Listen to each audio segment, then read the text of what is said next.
Okay, everybody, welcome. This is a special event that we are having tonight. It is this group's first hybrid tasting and interview, and I have to tell you, I'm very excited about this. We were very excited to have Keeper's Heart. They're relatively new. We'll be talking about them soon.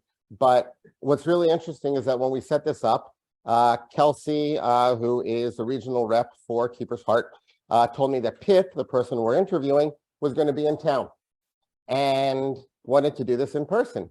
And so Eric and I had to scramble to figure out how to do so, to figure out the logistics. Luckily, Binny's was available, and our good friend Brett Pontani helped give us the room, the glassware, and all that stuff. So a big round of applause. Okay, for Binny's for being helpful there, and also the Keeper's Heart. We have several people from Keeper's Heart here tonight because some people couldn't find their samples, so we got samples for them. From the Keeper's Heart people who showed up here tonight. A few things are going to be different, okay, than usual. None of you can correct me while I'm talking, okay? I know a lot of you like to send me the messages while we're doing the Zoom. You can't do that anymore. Also, all of the questions will be coming through Eric this time, okay? So again, those of you who are logging in, you'll be working through Eric and through the Zoom, and he'll be telling us when the questions are. And as we go through the tasting, it'll be similar to what we usually do. The one difference is that we probably can't have an after party because, the structure of that really wouldn't work too well. So I apologize for those of you who aren't here that we won't be able to do an after party afterwards.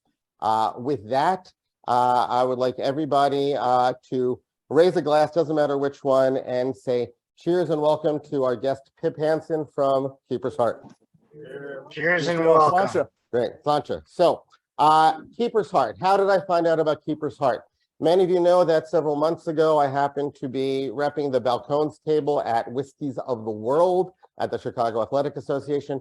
The table right next to me, Pip and Kelsey were right there. We got to know each other that night. We shared some bottles and drinks with each other.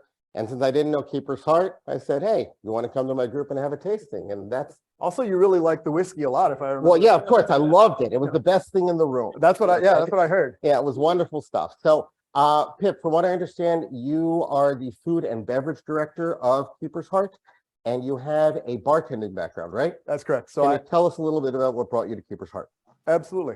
So basically, as soon as I opened my first bar, it became pretty clear that what I actually wanted to be doing was working in a distillery. Okay. And the reason is that as bartenders, I kind of understood that we get finished products, and we kind of sometimes do some things to them that maybe, we add juice to them, we add like stuff to them that people don't necessarily want in their whiskey. And so it was much more interesting to try to work up the supply chain and try to like influence the products themselves, be a part of, creating a brand and, creating the whiskey itself, and then figuring out, now that we've got our perfect whiskey, now what do we do with it? Okay, great. And then what actually brought you to Keeper's Heart itself? So I was working in a medical device factory for about 2 years. I had taken a break from the restaurant industry, which even before COVID kind of financially seemed a little bit crazy to getting into. And for about 2 years at this medical device company, I Googled new distillery openings, Minneapolis, every morning when I logged into my terminal, because I kind of knew pretty quick I didn't want to be making medical devices, and I didn't want to maybe go through with all the calculus. So 18 months I searched, and then one day an article in the Minnesota Daily popped up about this distillery, and they didn't want the article to be published. The student reporter just gone through city records and dug it up. But because he went ahead and published this article, it came up on my daily search, and I reached out to Patrick O'Shaughnessy and just said, what's up? I love it. That's wonderful. So Keeper's Heart, the distillery, was started by the O'Shaughnessy brothers, right? Correct. And in fact, the whole family. The whole family. Okay. And they obviously have roots in Ireland. Yep. Okay. Yep. And from what I understand, the whole goal here was to try to make some sort of an Irish whiskey product with an American character to it. Yeah, and I think the concept of Keeper's Heart and the distillery started at a family reunion where they all kind of, the family, the O'Shaughnessy's, who are in many different cities now, used to be in business really tightly, and I think things have gone in their own separate directions, and so kind of to bring the band back together again, so to speak, they thought it'd be fun to make a whiskey, and so. It kind of made sense to honor the Irish American heritage of the family. And at the same time, Irish whiskey is the fastest growing whiskey category. So it was kind of you know, a lot of times throughout this project, you'll see things that kind of all went right. Mhm. It's kind of all made sense coincidentally. And that's one of them. And the coup, though, was to get Brian to That join was, yeah, I Okay. mean, everything changed when that happened. Okay. So talk a little bit about Brian. So to Right. honor the, so we, to honor the family's Irish American heritage, we installed 3 pot stills to make whiskey in the traditional Irish way, the ancient way, and looked to Ireland to find a master distiller who was capable of using them because most American distillers can't necessarily. And so we reached out to Brian Nation from Irish Distillers, who was responsible for Redbreast, Middleton, Jameson, Powers, Greenspot, and said, can you introduce us to an apprentice? Do you have any referrals for somebody who might want to take a big leap and come to the US to be our master distiller? Not expecting what happened, which, short story is that Brian quit his job as, like one of the best distilling jobs in the world, and picked up his family and moved to Minneapolis, St. Paul actually. He lives in St. Paul and is making our whiskey. Well, I have to tell you that that's one of the things that excites me about Keeper's Heart, because Redbreast is probably one of my all-time favorites. The most expensive bottle in my closet is Redbreast 27 port cask, which I treated myself to last year. Right, it is absolutely wonderful. Several of us here in this room participated in many Delilah's tastings during COVID. They were raising money by doing these virtual tastings, and the Middleton tasting that we had with a whole different lineup and all these different special Redbreasts, especially, was fascinating, and it was one of my favorite afternoons. It was incredible. So the fact that you were able to get him, that must be an incredible coup. Can you talk about how they were able to convince him to come to Minnesota from Ireland? That's a big change. I think truly there wasn't a lot of convincing in the real sense involved. I think it was really, they sat down for a coffee basically at a place called Hayfield Manor in Ireland, just as a half-hour meet and greet that extended for about 5 hours. And by the end of it, they hadn't even talked whiskey in that 5 hours. It was, his family, it was, life, it was experiences. And so I think really like the key was that they didn't come in with an offer ready. They came in just like, we are us and you are you, and let's get to know each other. Which is also a theme throughout this, is like, connection, heart, family, all of those things are important to the company. Wonderful. So before we start tasting the whiskeys, I just want to read something from an article that I found online about the distillery and about the Keeper's Heart journey here.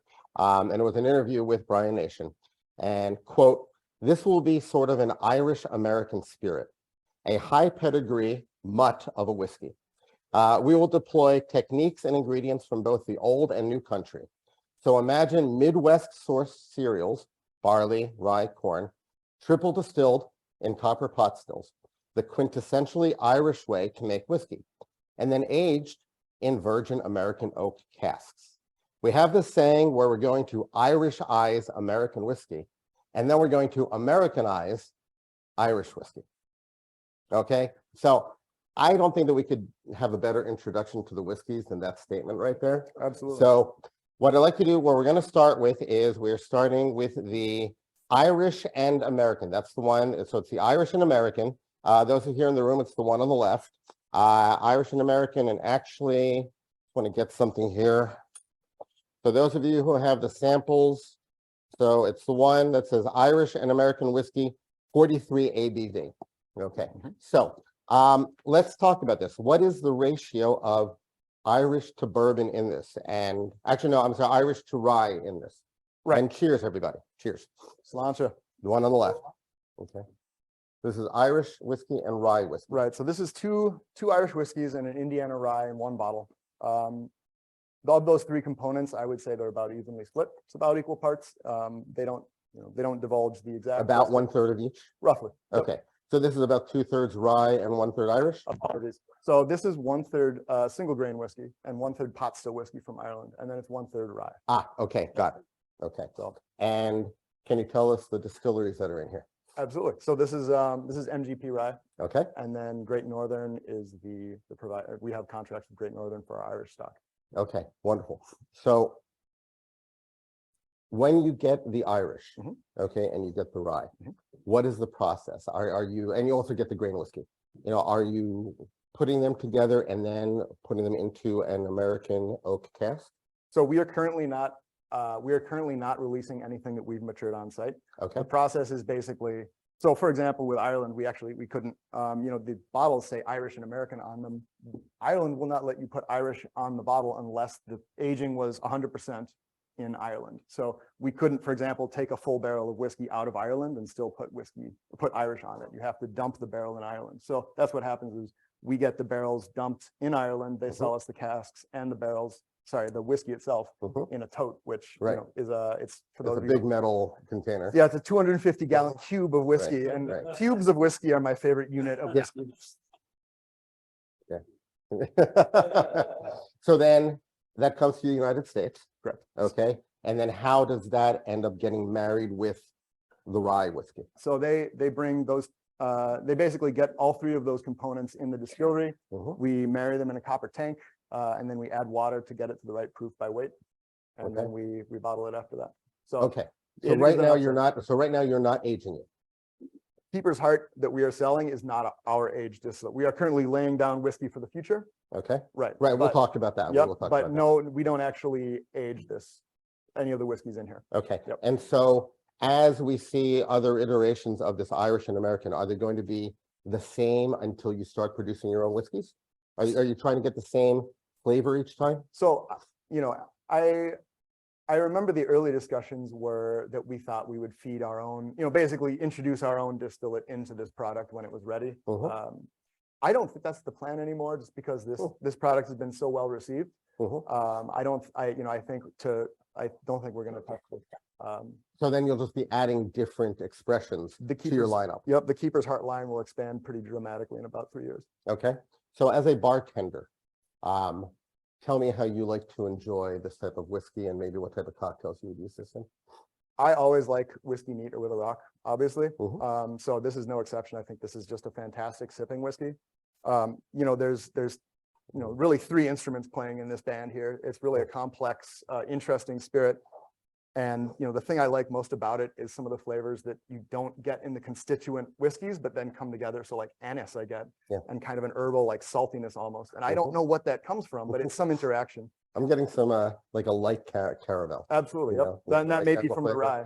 Yeah, definitely. And it's definitely Irish though. Yes, absolutely. There's like the clean Irish flavor to it, the refreshing Irish flavor to this. Yep. Well, so this makes I would say this makes the best old fashioned I've ever had from a single bottle, just because of all the complexities that's built into it. Okay. So then let's talk about the proof, because obviously, you're getting the casks, you're getting casks from Ireland, you're getting the tote from Ireland, you're getting the stuff from MGP. What proof is it coming together in, and then are you actually using local Minnesota water to bring it down to 43%? Right. So we do get everything at cask proof. So they don't rectify it at the before they ship it to us. We have a well that we drilled, and then we use reverse osmosis to clean it, the water, and then that is added back in. And then I assume you tested different proofs to determine what proof you were happiest with, or was 43 the goal from the beginning? There were about 130 prototypes made for this first product. Okay. They went through a lot of different iterations to find the perfect flavor, and I don't think the proof was so much a goal as like when they found the flavor they liked. It was sort of a compromise between the accounting and distilling departments. You know what I mean? Where like distilling wants proof, they want to be able to taste it. Accounting doesn't like the taxes. Okay. So the distillery opened in what year was it? 2019? Last year was 2021. Okay, so this is new. So I want to make sure everybody realizes that what's happening in Minnesota now. We're not drinking the actual distillate from Minnesota. This is blended together. And can you talk a little bit about what you are actually making in Minnesota now, and when we're going to see that? And I assume that the goal is to blend that with Irish at some point, right? So I can't say that the roadmap is something that's 100% known to me, but I can say what I've seen them working on and what we've talked about coming in the future. We're currently making the world's first triple pot distilled rye whiskey, and that is 100% rye. So it's 90% unmalted rye and 10% malted. Are you going to bottle that as rye itself, as a straight rye? This is where that sounds fascinating to me. So we are whiskey lovers at this brand, obviously, and I don't think any of us, I think we would all want to taste it on its own. So there is no, these distillates, when we have our own distillate, I don't know that we're going to be in any hurry to, add it to Irish whiskey, for example. I think we're going to let it stand on its own And this is where, sort of the innovative American side of the distillery is going to start to get very interesting. The grains that you're using, Mm-hmm. okay, is the rye, I mean, obviously there's a lot of rye up in the Minnesota area, are you trying to use local grains as much as possible up there? We are, all of our grain is sourced from the Midwest. Okay. I think, we've been open for a year. We're exploring relationships with local farmers. We're sort of, I think, putting the feelers out there for who makes the quality of product that we're looking for that can also do the demand, fill our demand. So currently we're working with RAR to get, like I said, only Midwest, essentially locally sourced grains. And in the future, I think you'll see us probably refining our grain choice a lot more. So with respect to the grains, so you're distilling rye.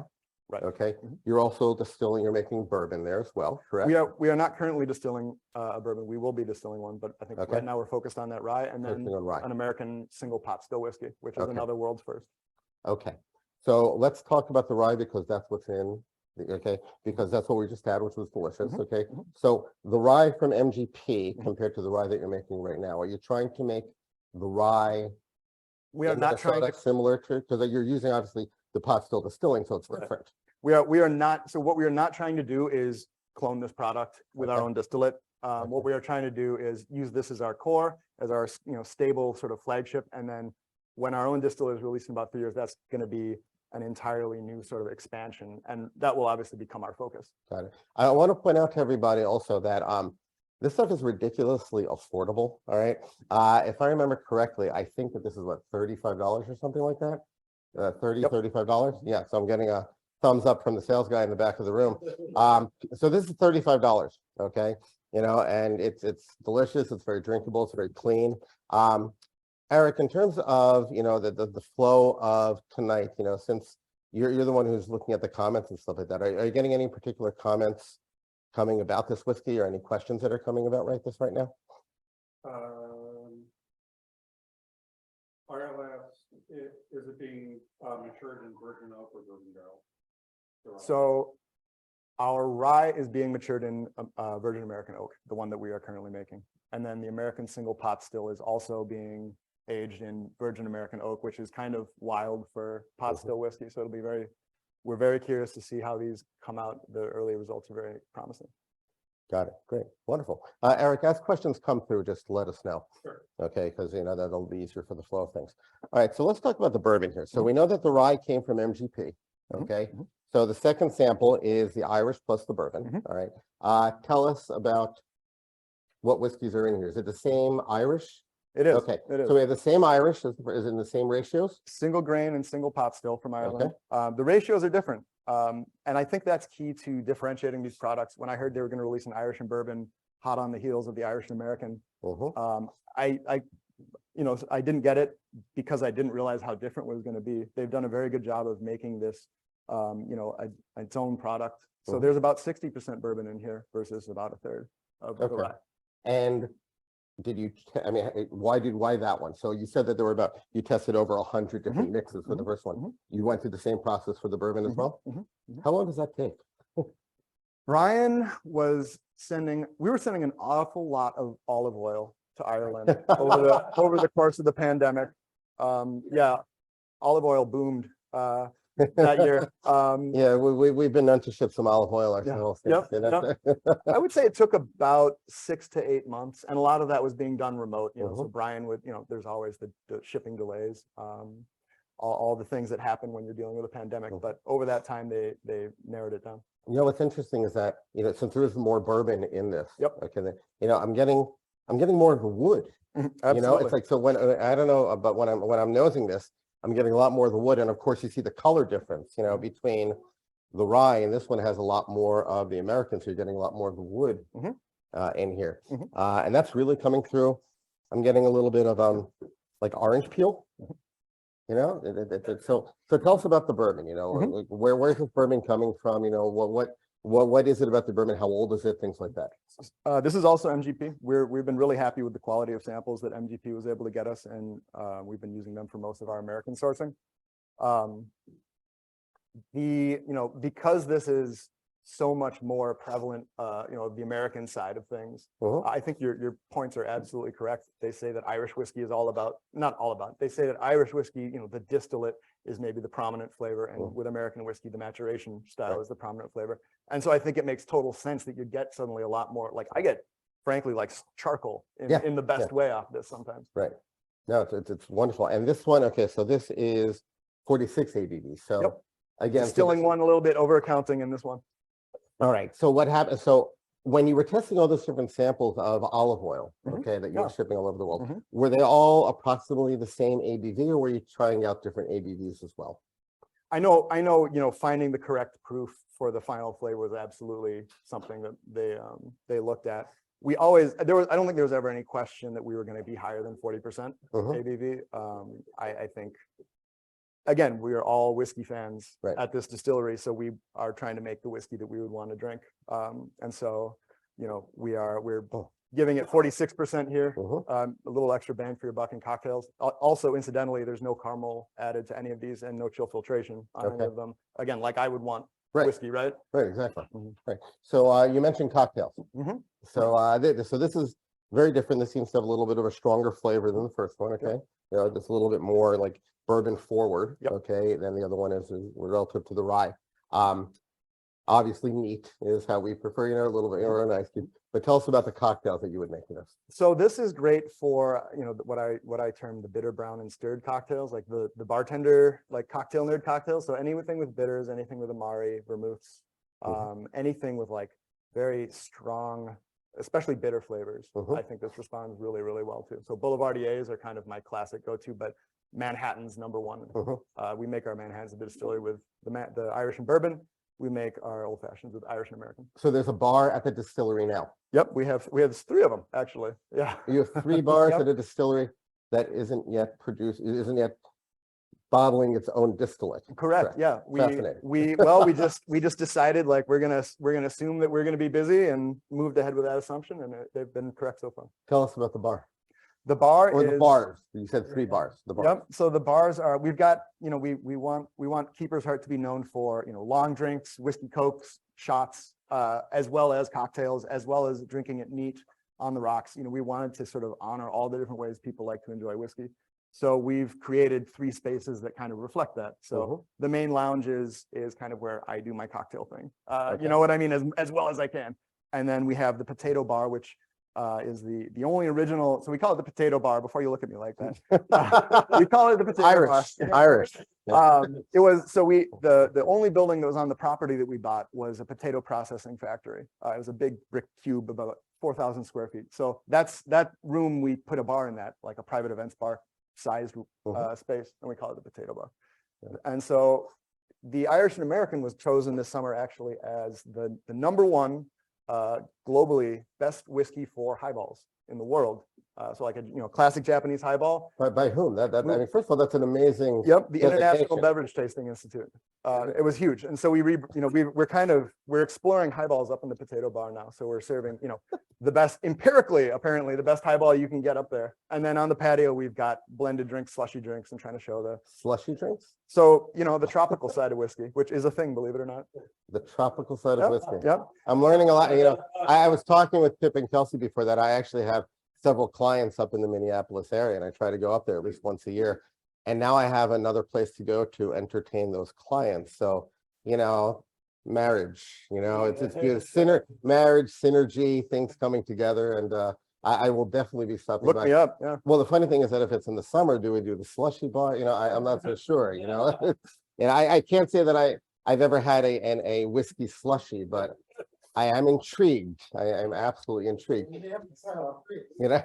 We believe pretty strongly there are no sacred cows, and so we'll kind of that's obvious. Yeah, I mean that's obvious. Right. So I want to make sure everybody realizes this. Definitions are very important. Okay, in the world of whiskey. Okay, a lot of people still don't understand that bourbon can be made in places other than Bourbon County, but obviously it can. And Scotch obviously it has to be made in Scotland. American single malt now is becoming a much more much stronger category.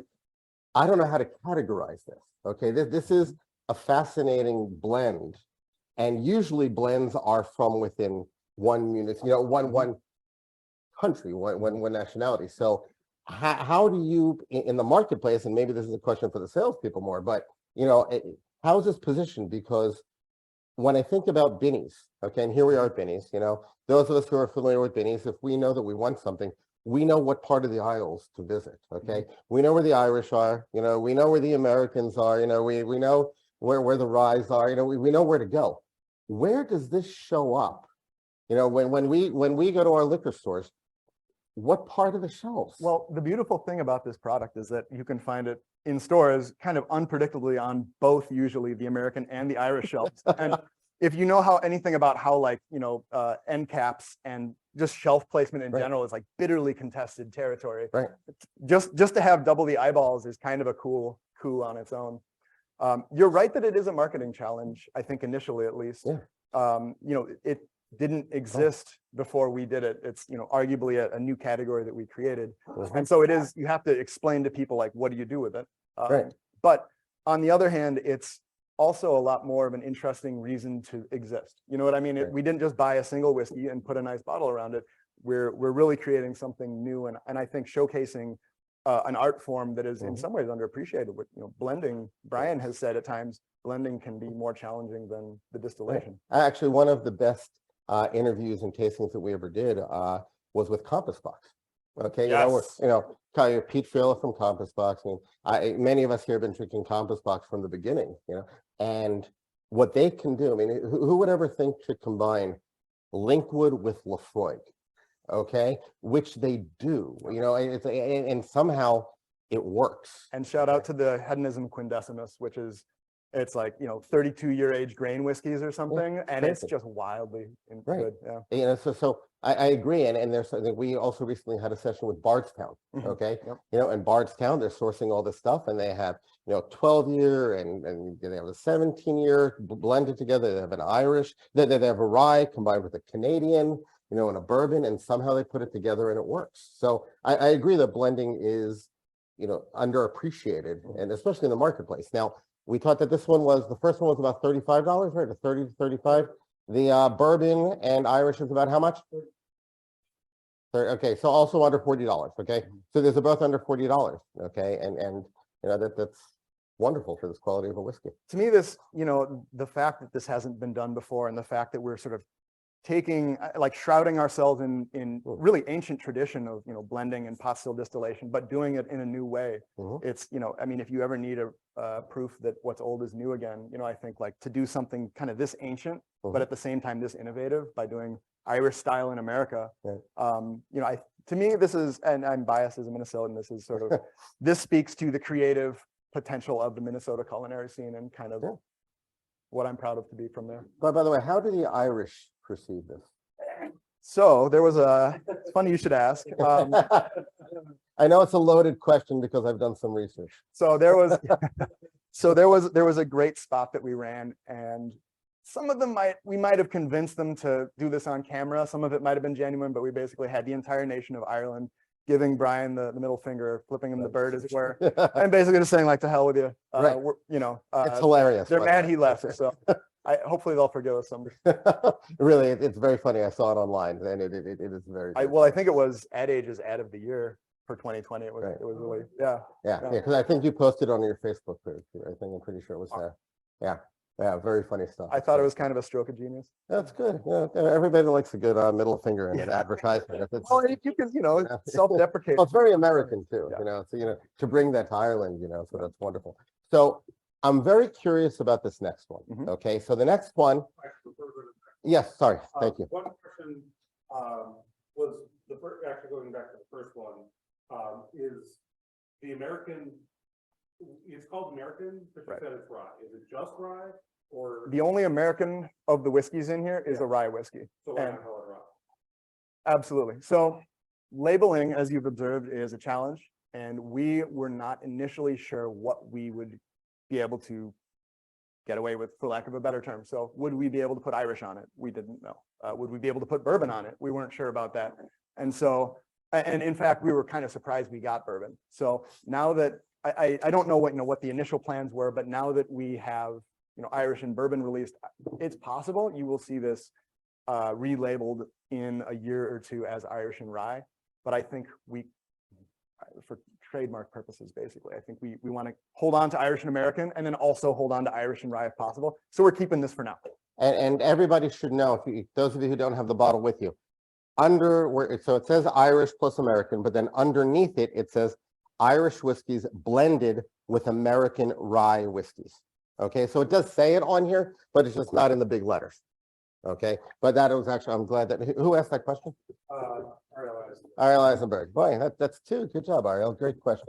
All right, so this third one I am fascinated with because this third one has no American in it, if I'm correct, right? That is correct. Yeah. Okay, so this third one, and I am a big fan of Irish whiskeys.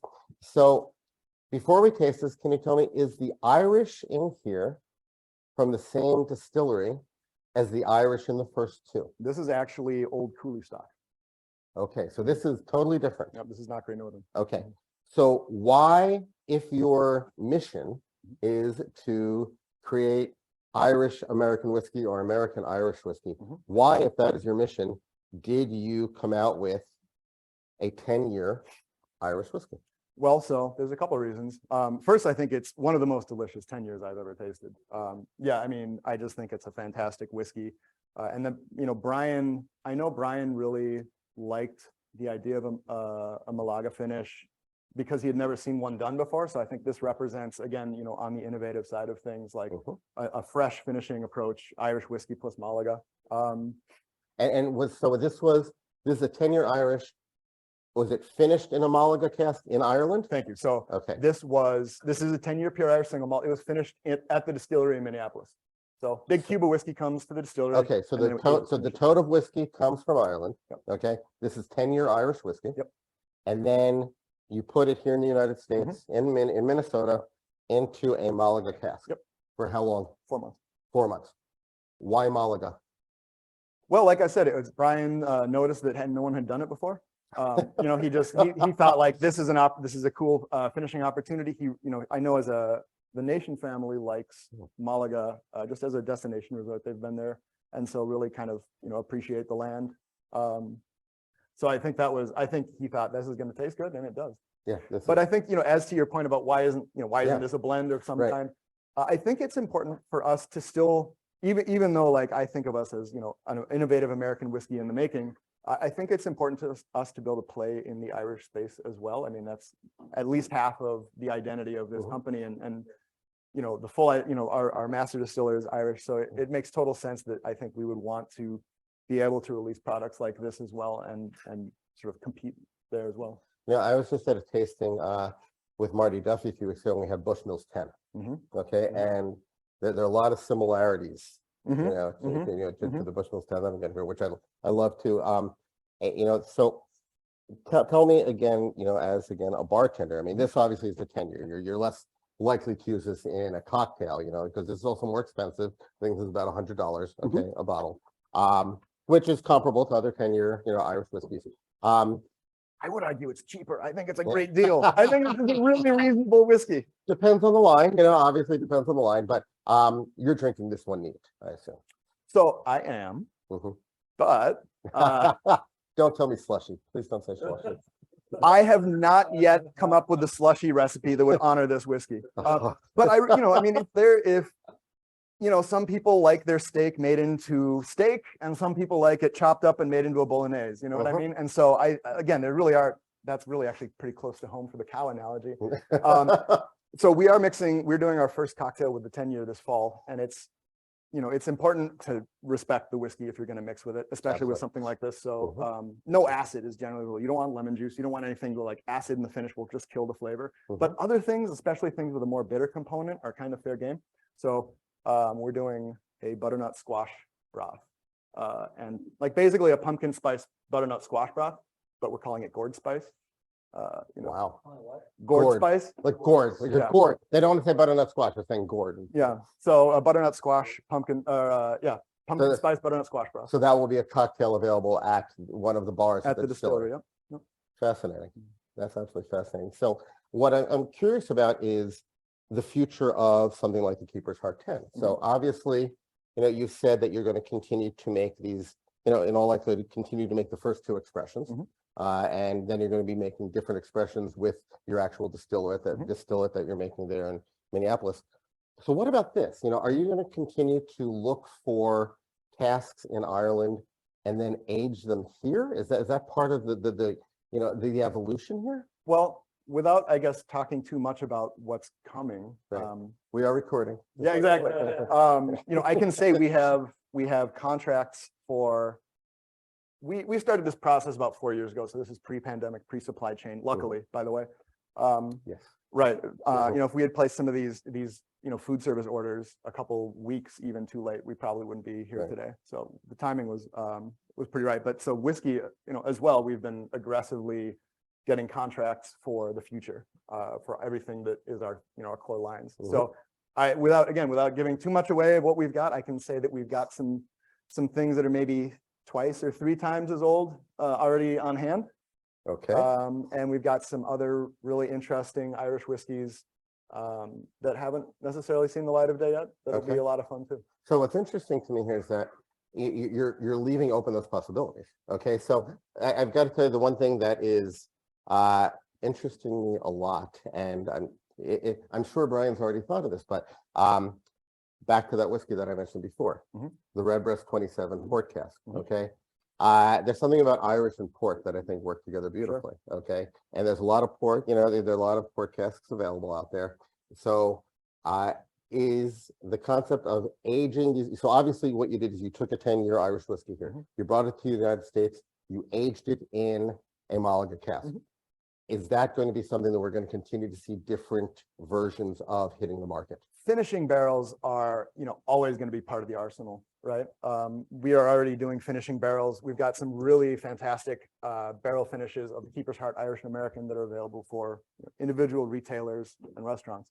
And so, finishing and taking something, a foundation and then enhancing the flavor like that or other ways is, I think, something you'll be seeing us do a lot of.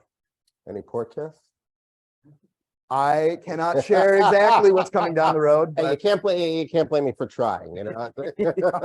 So let's also talk about the distillery itself. So you mentioned that you have the bars there. Is it also like a full service restaurant and everything there too? Yep, we have a full kitchen, hot and cold dishes. We have, like I said, 3 bars. It's a little different of a setup, especially even from other distilleries around the country. Minneapolis law, every state has crazy laws in their own way. Minneapolis's flavor of crazy is that we can't import like Campari or other people's alcohols into our cocktail room to serve.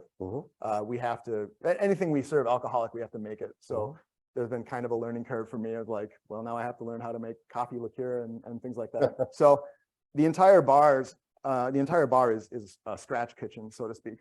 Everything is being made in-house, A to Z, and you don't really see that in a lot of bars.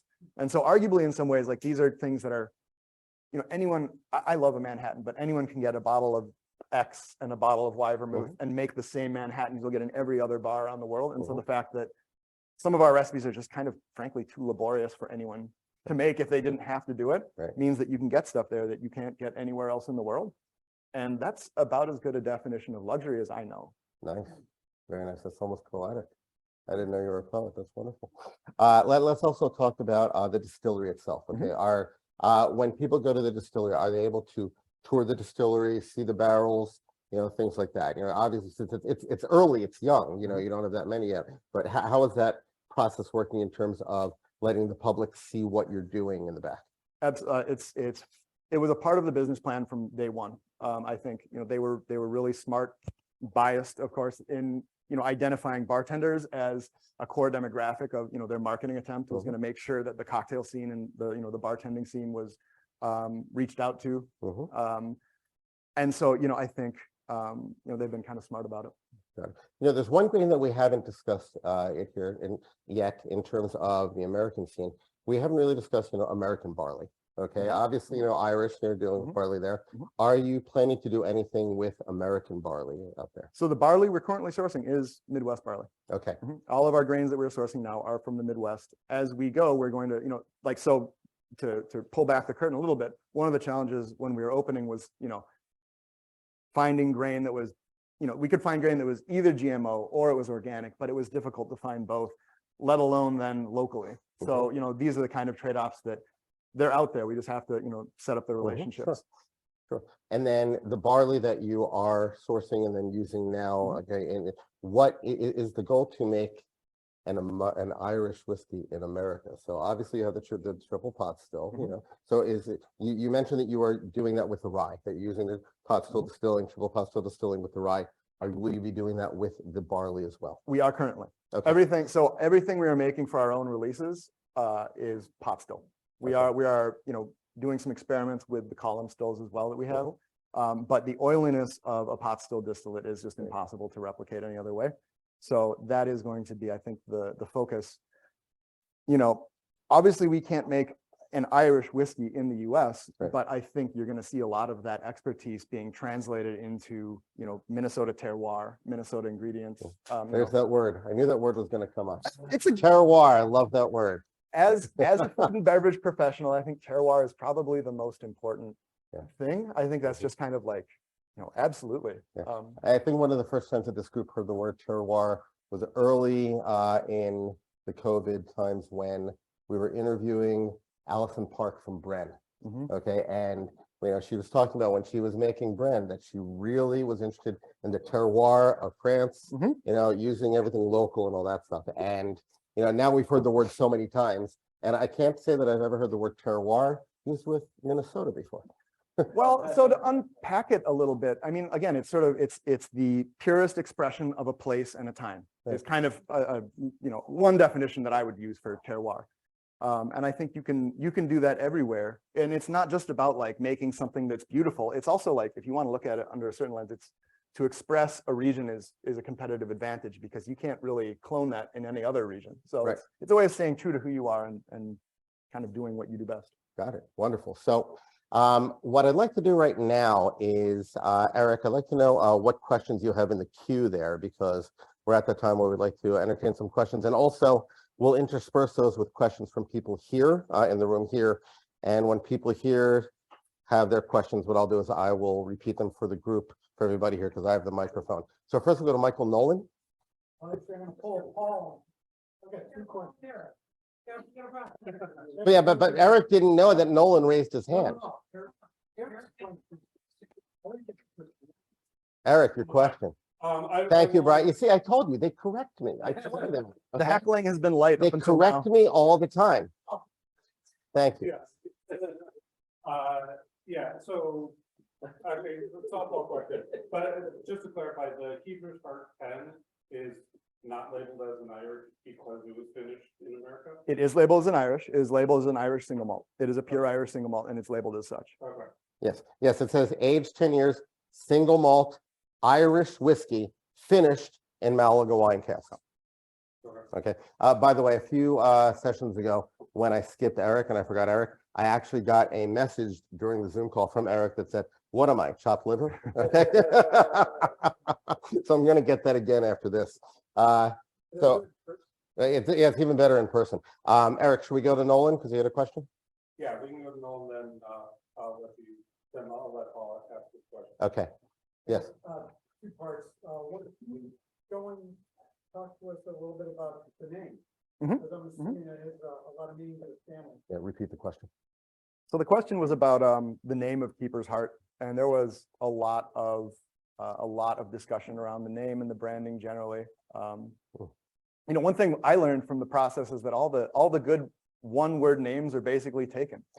That's something you find out when you start combing the copyright records, the trademark records. Is like, well, I hope you have 2 words in your name.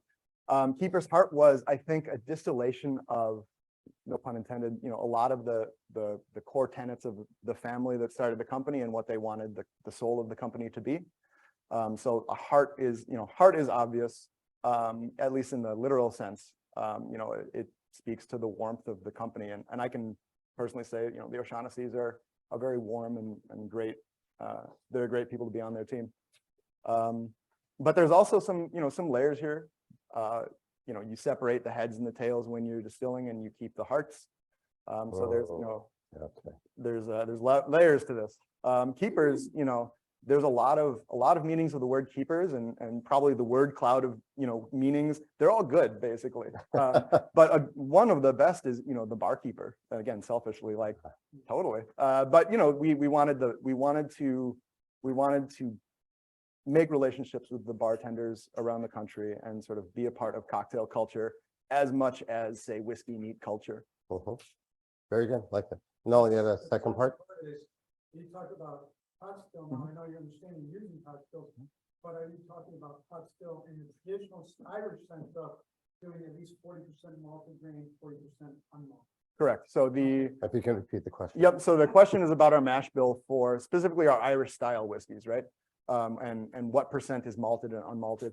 The mash bill that Brian is using for his American single pot still is currently 50-50 malted and unmalted. Got it. Eric, why don't we go to questions you have, and then also Daniel Picos had a question too, and so did Evan. Yeah, so Paul, if you want to unmute.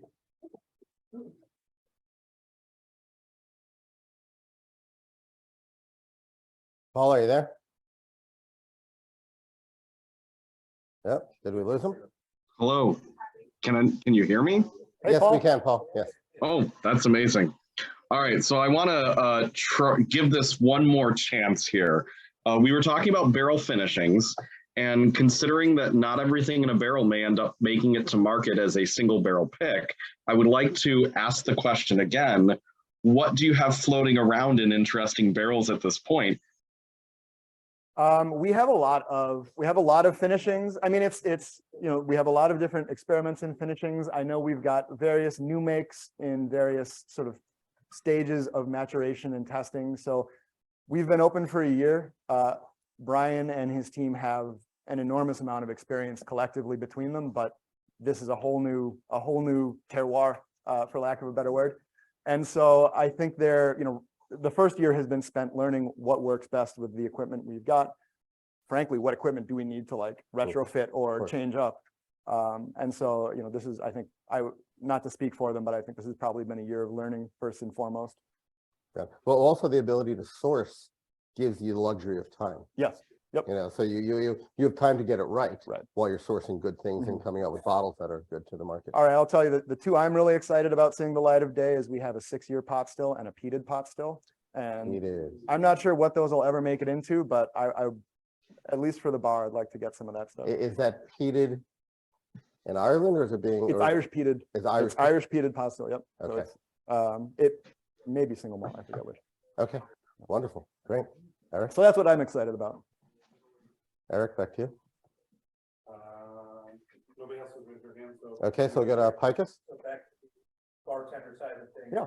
Right, so you said you have to make your own liqueurs basically. Yeah, So are you pulling new make off of your stills? we are. And that's actually You can repeat the question, please. totally. So the question was, about liqueur making and accessing the new make from the still.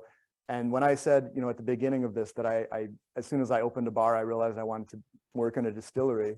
This is kind of why, is because now I can just go next door and get access to perfectly pure, really high quality grain alcohol, just like that. You know what I mean? And so we can start making liqueurs on a professional commercial scale if that's something we want to do. So for me, that's tremendously exciting to be able to start to get into, even if it's just for the bar, the house made tomorrows, all that kind of thing. Wonderful. Great question. Evan, you had a question? Yeah, I two different ones. I'll go with one, and if you want to give me a second one, I'll take the second. So being an old retail guy, getting 2 faces, 2 spots in a store is difficult. Yeah. What was it? I mean, Yeah, I want to coming repeat. out of nowhere, Yeah. and you got 2. So That's a great question. I want to repeat. I want to make sure people have heard that question online. That having different categories of things to get on the shelf. Yeah. Must be very difficult from a retail perspective.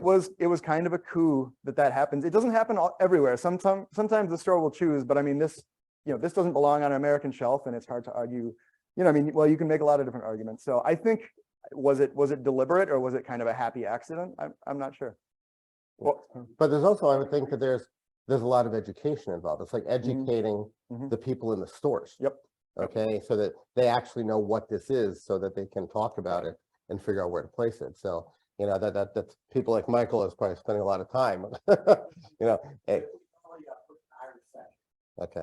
So, because the bourbon is just, oh, good. Yeah, I want to repeat that. So he's saying that usually they're going into the Irish section because the bourbon section's so big. You know, yeah, and yeah. It's more people to the Irish section, but then also there's opportunity to bring more and more Right. consumers to that section. It's very limited.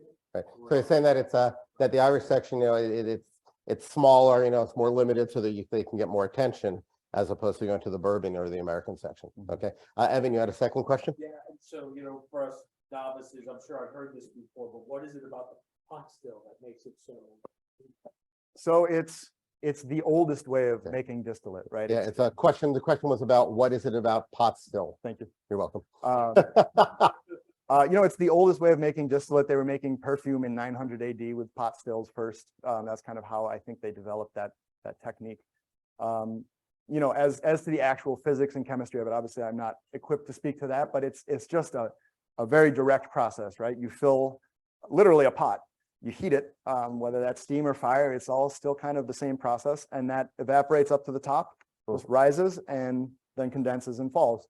And if you compare that to something like the highly efficient column still, it just kind of stands to reason that the distillates are going to have some different qualities, right? So maybe it's that like heavier volatiles will evaporate in a pot still, but less so in a column. Maybe they get lost in a column or put into reflux. I don't know.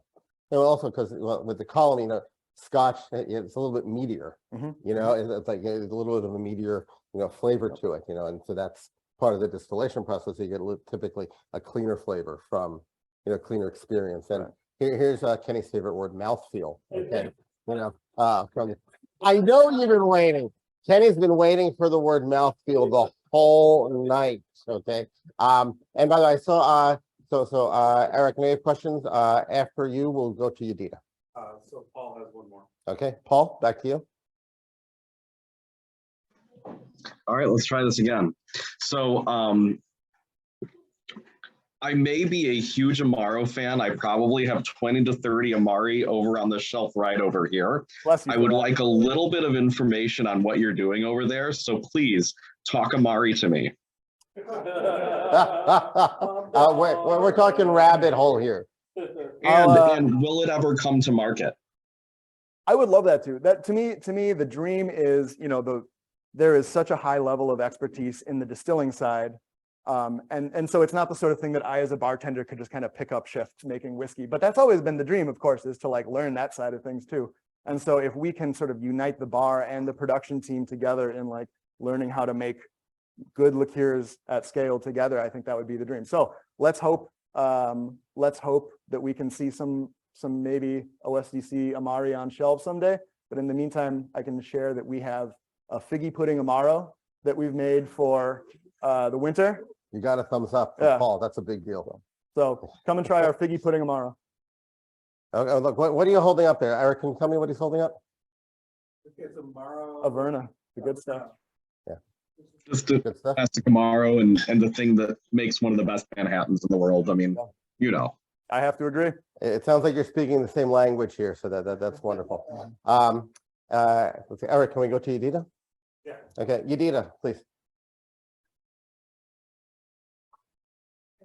Fantastic and very interesting to me. But you have the part of your business in countries. American single malt is a growing and contentious developing category. Where does Keeper's Heart, do you see yourselves fitting into interacting with that category, both from a palate side, if you are developing what might fit into an American single malt category, but also the markets? To repeat the question, which would be tough to do, it has to do with you know, positioning in the marketplace with respect to American single malt, but also with respect to the flavor profiles, how it fits into the American single malt scene as well. You know, I think so. To maybe zoom out a little bit in answering that question, I think the goal is to get in the market at like, you know, basically get on shelves at around 29. I think here it's 34. In Minneapolis, it's $29. So you have something at that price point, and that is a certain type of buy, right? That's a certain occasion. That's a certain type of like special occasion.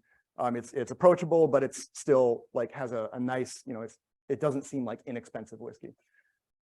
Then we've got, our 10-year Irish single malt, which is, I think, the beginnings of getting into that maybe, I don't like the word premium, so, high-end whiskeys.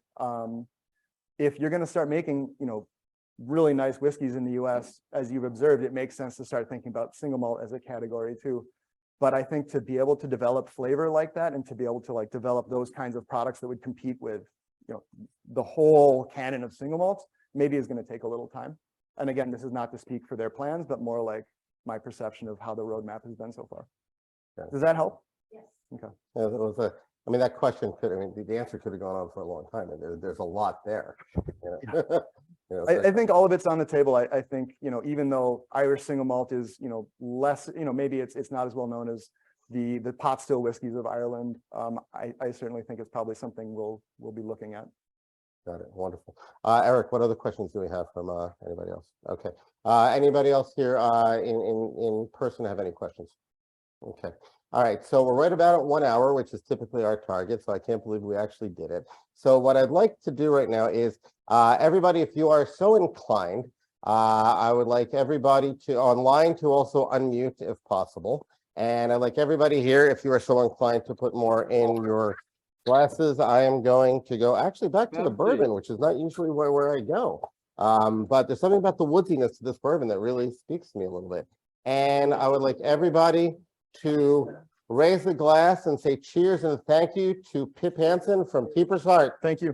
Cheers. Cheers. Thank Thank you. Thank you. Pip, do you have any final words for us? Thanks for no, except thank you. This is my favorite type of event to do, is the people who are into it enough to sit through like me talking for an hour. Like if you're that interested in whiskey, then we'll probably get along well. So thank you to everybody who's passionate and passionate enough to come and hear about this stuff. We're very excited about it, and hopefully you like the product. Thank you, Pip. And I'd also like to say 70 people online. 70 people. And by the way, those of you online, thank you so much for indulging us. This was very, very challenging for us to figure out how to do this logistically. And, it all seems to have worked, and I really appreciate it. But please send your comments to Eric and me later about how this worked and how we might be able to improve it. Those of you in person, I want to thank you too, because you weren't able to interact with the other people in the way that you normally do. Usually you're able to send messages to people, you're able to make fun of me, send jokes and stuff like that. You weren't able to do that. Yeah. And I just want to thank you for that as well. But again, everybody, thank you very much. Good night. Wonderful. Cheers. Thank you very much.